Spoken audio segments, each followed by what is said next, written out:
नमस्ते इंडिया, आपका हमारे YouTube चैनल तथास्तु सनातन में स्वागत है। मैं रवि आज आपसे आर्यावर्त हिंदू और सनातनों के रहस्यों के बारे में जानेंगे। तो आइए जानते हैं।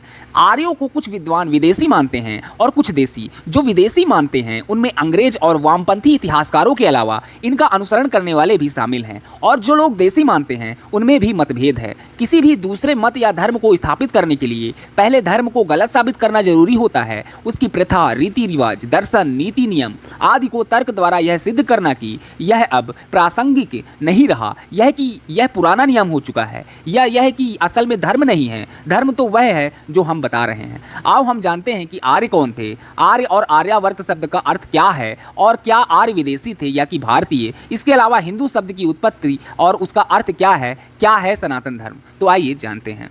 आर्य का अर्थ, आर्य का अर्थ श्रेष्ठ होता है। कौन श्रेष्ठ? वे लोग खुद को श्रेष्ठ मानते थे जो वैदिक धर्म और नीति नियम के अनुसार जीवन यापन करते थे। इसके विपरीत जो भी व्यक्ति वेद विरुद्ध जीवन यापन करता था और ब्रह्मा को छोड़कर अन्य शक्तियों को मानता था, उसे अनार्य मान लिया जाता था। आर्य किसी जाति का नहीं बल्कि एक विशेष विचारधारा को मानने वाले का समूह था, जिसमें श्वेत, पित्त, रक्त, श्याम और अश्वेत रंग के सभी लोग शामिल थे। महाकुल, कुलीनार्य, सभ्य, सज्जन, साधवः। आर्य शब्द का प्रयोग महाकुल, कुलीन, सभ्य, सज्जन, साधु आदि के लिए पाया जाता है। आर्य कोई जाति नहीं बल्कि यह उन लोगों का समूह था जो खुद को आर्य कहते थे और जिनसे जुड़े थे भिन्न भिन्न जाति समूह के लोग। इस प्रकार आर्य धर्म का अर्थ श्रेष्ठ समाज का धर्म ही होता है। सायणाचार्य ने अपने ऋग भाष्य में आर्य का अर्थ विज्ञ, यज्ञ का अनुष्ठाता, विज्ञ स्तोता, विद्वान, आदरणीय अथवा सर्वत्र गंतव्य, उत्तम वर्ण, मनु, कर्मयुक्त और कर्मानुष्ठान से श्रेष्ठ आदि किया है। आदरणीय के अर्थ में तो संस्कृत साहित्य में आर्य का बहुत प्रयोग हुआ है। पत्नी पति को आर्य पुत्र कहती थी, पितामह को आर्य और पितामही को आर्या कहने की प्रथा रही है। नैतिक रूप से प्रकृत आचरण करने वाले को आर्य कहा गया है। कर्तव्य माचनरन, कार्य मत कर्तव्य मनाचरण, तिष्ठति प्रकृताचार्य सा आर्य इति उच्यते। प्रारंभ में आर्य का प्रयोग प्रजाति अथवा वर्ण के अर्थ नहीं बल्कि इसका नैतिक अर्थ ही अधिक प्रचलित था, जिसके अनुसार किसी भी वर्ण अथवा जाति का व्यक्ति अपने श्रेष्ठता अथवा सज्जनता के कारण आर्य कहे जाने का अधिकारी होता था। वाल्मीकि रामायण में समदृष्टि रखने वाले और सज्जनता से पूर्ण श्री रामचंद्र जी को स्थान स्थान पर आर्य व आर्यपुत्र कहा गया है। विदुर नीति में धार्मिक को, चाणक्य नीति में गुणीजन को, महाभारत में श्रेष्ठ बुद्धि वाले को तथा गीता में वीर को आर्य कहा गया है। महर्षि दयानंद सरस्वती ने आर्य शब्द की व्याख्या में कहा है कि जो श्रेष्ठ स्वभाव, धर्मात्मा, परोपकारी, सत्य, विद्या आदि गुणयुक्त और आर्यावर्त देश में सब दिन में से रहने वाले हैं, उनको आर्य कहते हैं। आर्य कौन है? पशु, पक्षी, वृक्ष आदि भिन्न भिन्न जातियां हैं, उसी तरह मनुष्य भी एक जाति है जिसकी उत्पत्ति का मूल एक ही है। जाति रूप से तो मनुष्यों में कोई भेद नहीं है, परंतु गुण, कर्म, स्वभाव व व्यवहार आदि में भिन्नता होती है। कर्म के भेद से मनुष्य जाति में दो भेद किए जा सकते हैं, आर्य और दस्यु। एक ही परिवार में यह दोनों हो सकते हैं। वेद कहता है कण्वन्तो विश्व मार्यम, अर्थात सारे संसार को आर्य बनाओ। वेद में आर्य को ही पदार्थ दिए जाने का विधान किया गया है। अहम भूमि मद दामायार्य, अर्थात मैं आर्यों को यह भूमि देता हूँ। इसका अर्थ यह हुआ कि आर्य परिश्रम से अपना कल्याण करता हुआ परोपकार वृत्ति से दूसरों को लाभ ही पहुँचाएगा, जबकि दस्यु दुष्ट स्वार्थी सब प्राणियों को हानि ही पहुँचाएगा। अतः दुष्ट को अपनी भूमि आदि संपत्ति नहीं दी जानी चाहिए, चाहे वह आपका पुत्र ही क्यों ना हो।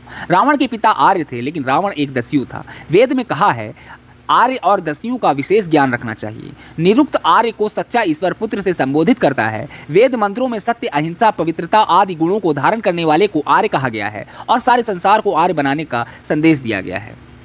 आर्यवर्त कौन है? आर्यवर्त का अर्थ होता है श्रेष्ठ जनों का निवास स्थान। भारतवर्ष की इस संपूर्ण धरती के मध्य में आर्यावर्त था, जिसकी सीमाएं वक्त के साथ बदलती रही। यह मध्य भूमि सरस्वती के इस किनारे से लेकर सिंधु के उस किनारे तक फैली थी, जिसके चलते सिंधु और सरस्वती सभ्यता का जन्म हुआ। वेदों में खासकर सिंधु और सरस्वती इस और इनकी सहायक नदियों का अधिक उल्लेख मिलता है। आर्य भूमि का विस्तार काबुल की कुंभा नदी से भारत की गंगा नदी तक और कश्मीर की वादियों से नर्मदा के उस पार तक था। हालांकि हर काल में आर्यावर्त का क्षेत्रफल अलग अलग रहा। प्राचीन काल में दक्षिण भारत में बहुत कभी ही भूमि रहने लायक थी, बाकी संपूर्ण भूमि जंगल और जलाशय से पटी हुई थी। सिंधु की पश्चिम की ओर की सहायक नदियों कुंभा, सुवास्तु, कुमु और गोमती का उल्लेख भी ऋग्वेद में है। इस नदी की सहायक नदियाँ वितस्ता, चंद्रभागा, इरावती, विपासा और सुतुद्री है। इसमें सुतुद्री सबसे बड़ी उपनदी है। सुतुद्री नदी पर ही एशिया का सबसे बड़ा भांगड़ा नागल बांध बना है। झेलम, चिनाब, रावी, व्यास एवं सतलुज सिंध नदी की प्रमुख सहायक नदियाँ हैं। इसके अतिरिक्त गिलगिट, काबुल, स्वात, कुर्रम, टोची, कोमल, संगर आदि अन्य सहायक नदियां भी हैं। प्राचीन काल में अफगानिस्तान को आर्याना, आर्यानुम्र, बीजू नाम से पुकारा जाता था। बाद में यह पंक्तियां खुरासन, पश्तून ख्वाह और रोह आदि नामों से जाने लगा। फिर इसका नाम उपगण स्थान हो गया, जिसमें गांधार, कंबोज, कुंभा, वर्णु, सुवास्तु आदि क्षेत्र थे। सिंधु के तट पर ही भारतीयों के पूर्वजों ने प्राचीन सभ्यता और धर्म की नींव रखी थी। सिंधु घाटी में कई प्राचीन नगरों को खोद निकाला गया। इसमें मोहनजोदड़ो और हड़प्पा प्रमुख है। सिंधु घाटी की सभ्यता 3000 ईसा पूर्व थी। ऋग्वेद में उल्लेख है कि प्रथम मानव की उत्पत्ति वितस्ता नदी के किनारे हुई थी। ऋग्वेद में सरस्वती का अन्नवती तथा उदकवती के रूप में वर्णन आया है। महाभारत में सरस्वती नदी के प्लच्छवती नदी, वेद स्मृति, वेदवती आदि कई नाम हैं। ऋग्वेद में सरस्वती नदी को यमुना के पूर्व और सतलुज के पश्चिम में बहती हुई बताया गया है। तांडय और जैमिनीय ब्राह्मण में सरस्वती नदी को मरुस्थल में सूखा हुआ बताया गया है। महाभारत में सरस्वती नदी के मरुस्थल में विनाशन नामक जगह पर विलुप्त होने का वर्णन है। इसी नदी के किनारे ब्रह्मवर्त था, कुरुक्षेत्र था, लेकिन आज वहाँ जलाशय है। नदी का तल पूर्व हड़प्पा कालीन था और यह 4000 ईसा पूर्व के मध्य में सूखने लगी थी। अन्य बहुत से बड़े पैमाने पर भौगोलिक परिवर्तन हुए और 2000 ईसा पूर्व होने वाले इन परिवर्तनों के चलते उत्तर पश्चिम की ओर बहने वाली नदियों में से एक नदी गायब हो गई और यह नदी सरस्वती थी।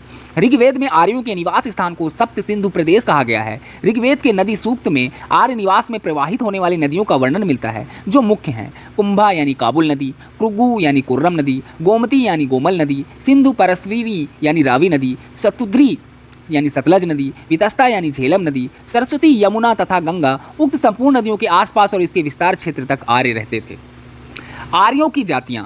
जो व्यक्ति वैदिक नियमों का पालन नहीं करता था उसे अनार्य माना जाता था। अनार्यों में कोल, चरवाक और नास्तिक संप्रदाय का उल्लेख ज़्यादा मिलता है। खैर, दरअसल प्रारंभिक सभ्यताएं हिमालय से निकलने वाली नदियों के पास ही निवास करती थीं। हिमालय के दक्षिण में बहने वाली नदियों के प्रमुख सिंधु, सरस्वती, गंगा, यमुना और ब्रह्मपुत्र को प्रमुख माना गया है, जिनकी हजारों सहायक नदियां हैं। इसके अलावा भारतवर्ष में नर्मदा, गोदावरी और महानदी को प्रमुख स्थान प्राप्त है। फिर गोमती, कृष्णा, कावेरी और ताप्ती आदि का उल्लेख मिलता है। इन नदियों के तट पर कुरु, पांचाल, पुंड्रु, कलिंग, मगध, दक्षिणात्य, अपरांत देशवासी, सौराष्ट्रगण, तहा, सूर, आभीर एवं अर्बुदगढ़, कारुस, मालव, पारियात्र, सौवीर, संदव, हूड़, साल्व, कौशल, मद्र, आराम, अम्बष्ट, का, साक्य और पारसी गण रहते हैं। इसके पूर्वी भाग में किरात और पश्चिमी भाग में यवन बसे हुए हैं। अनंत, वासुकी, तक्षक, कारकोटक और पिंगला उक्त 5 नागों के कुल के लोगों का भारत में वर्चस्व था। यह सभी कश्यप वंशी थे और इन्हीं के नाग वंश से चला।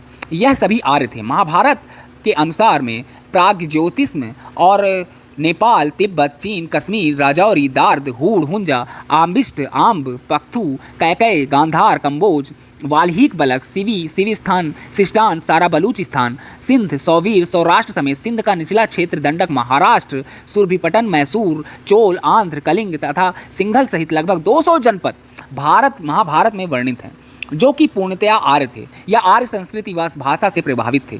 इनमें से आभीर, अहीर, कंवर, कंबोज, यवन, सीना, काक, पड़ी, चुलूक, चालुक्य, सरोष्ट, सरोटे, कंकड़, खोसर, चिंधा, चिंधड़, समेरा, कोकन, जांगल, शक, पुंड्रु, ओड्र, मालव, क्षुद्रक, योधेय, जोहिया, सूर, तक्षक व लोहड़ आदि आर्य खापे विशेष उल्लेखनीय हैं। मलेच्छ और यवन लगातार आर्यों पर आक्रमण करते रहते थे। हालांकि ये दोनों ही आर्यों के कुल से ही थे। आर्यों में भरत, दास, दस्यु और अन्य जाति के लोग थे। वेदों में उल्लेखित पंचनंद अर्थात 5 कुल के लोग ही यदु, कुरु, पुरु, द्रुहु और अनु थे।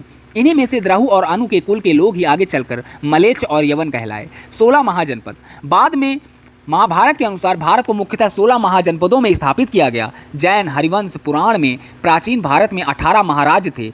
पाली साहित्य के प्राचीनतम ग्रंथ आगुंतर निकाय में भगवान बुद्ध से पहले 16 महाजनपदों का नामोल्लेख मिलता है।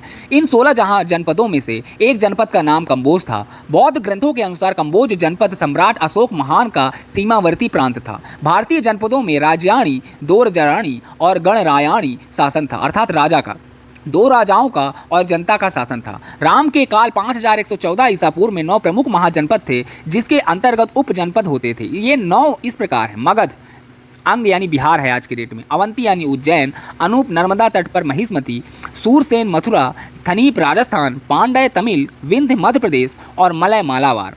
16 महाजनपदों के नाम कुरु, पांचाल, सूरसेन, वत्स, कौशल, मल्ल, काशी, अंग, मगध, व्रजी, चेंदी, मत्स्य, अस्मक, अवंती, गांधार और कंबोज। उक्त 16 महाजनपदों के अंतर्गत छोटे छोटे अनेक जनपद होते थे। इन जनपदों में अनेक जाति के लोग कहते थे, जिनमें से अधिकतर खुद को आर्य ही कहते थे। आर्यों के विपरीत को कोल संप्रदाय का माना जाता था। आर्य और द्रविड़ एक ही हैं। भारत में आर्य और द्रविड़ विवाद व्यर्थ है। उत्तर और दक्षिण भारतीय एक ही पूर्वजों की संतानें हैं। भारत और अमेरिका के वैज्ञानिकों के एक साझे अनुवांशिक अध्ययन के परिणाम इतिहास को नए सिरे से लिखने का कारण बन सकते हैं। उत्तर और दक्षिण भारतीयों के बीच बताई जाने वाली आर्य अनार्य असमानता अब नए शोध के अनुसार कोई सच्ची अनुवांशिक असमानता नहीं है। अमेरिका में हार्वर्ड के विशेषज्ञों और भारत के विश्लेषकों ने भारत की प्राचीन जनसंख्या के जीनों के अध्ययन के बाद पाया कि सभी भारतीयों के बीच एक अनुवांशिक संबंध है। इस शोध से जुड़े CCMB अर्थात centre for cellular and molecular biology के पूर्व निदेशक और इस अध्ययन के सह लेखक लालजी सिंह ने एक प्रेस कॉन्फ्रेंस में बताया कि शोध के नतीजों के बाद इतिहास को दोबारा लिखने की जरूरत पड़ सकती है।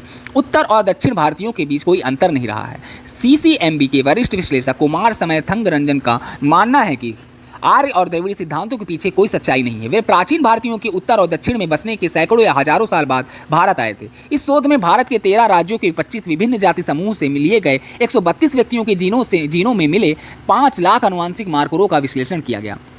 इन सभी लोगों को पारंपरिक रूप से 6 अलग अलग भाषा परिवार, ऊंची नीची जाति और आदिवासी समूह से लिया गया था। उनके बीच साझे अनुवांशिक संबंधों से साबित होता है कि भारतीय समाज की संरचना में जातियां अपने पहले के कबीलों जैसे समुदाय से बनी थी। उस दौरान जातियों की उत्पत्ति जनजातियों और आदिवासी समूहों से हुई थी। जातियों और कबीलों अथवा आदिवासियों के बीच अंतर नहीं किया जा सकता, क्योंकि उनके बीच के जीनों की समानता यह बताती है कि दोनों अलग नहीं थे।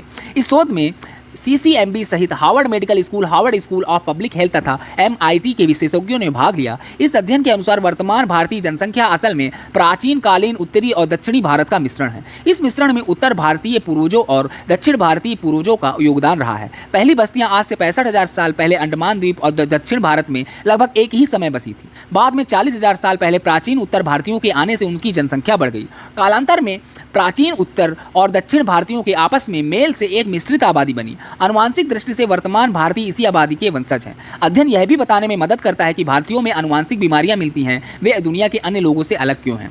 लालजी सिंह कहते हैं कि 70% भारतीयों में जो आनुवांशिक विकार है, इस शोध से यह जानने में मदद मिल सकती है कि ऐसे विकार जनसंख्या विशेष तक ही क्यों सीमित हैं। उदाहरण के लिए पारसी महिलाओं में स्तन कैंसर, तिरुपति और चित्तूर के निवासियों में स्नायविक दोष और मध्य भारत की जनजातियों में रक्ताल्पता की बीमारी ज़्यादा क्यों होती है। उनके कारणों को इस शोध के जरिए बेहतर ढंग से समझा जा सकता है। शोधकर्ता अब इस बात की खोज कर रहे हैं कि यूरेशियाई अर्थात यूरोपीय एशियाई निवासियों की उत्पत्ति क्या प्राचीन उत्तर भारतीयों से हुई है। उनके अनुसार प्राचीन उत्तर भारतीय पश्चिमी यूरेशियाई देशों में जुड़े हैं, लेकिन प्राचीन दक्षिण भारतीयों में दुनिया भर में किसी भी जनसंख्या से समानता नहीं पाई गई। हालांकि शोधकर्ताओं ने यह भी कहा है कि अभी तक इस साल के पक्के सबूत नहीं है कि भारतीय पहले यूरोप की ओर गए थे या फिर यूरोप के लोग पहले भारत।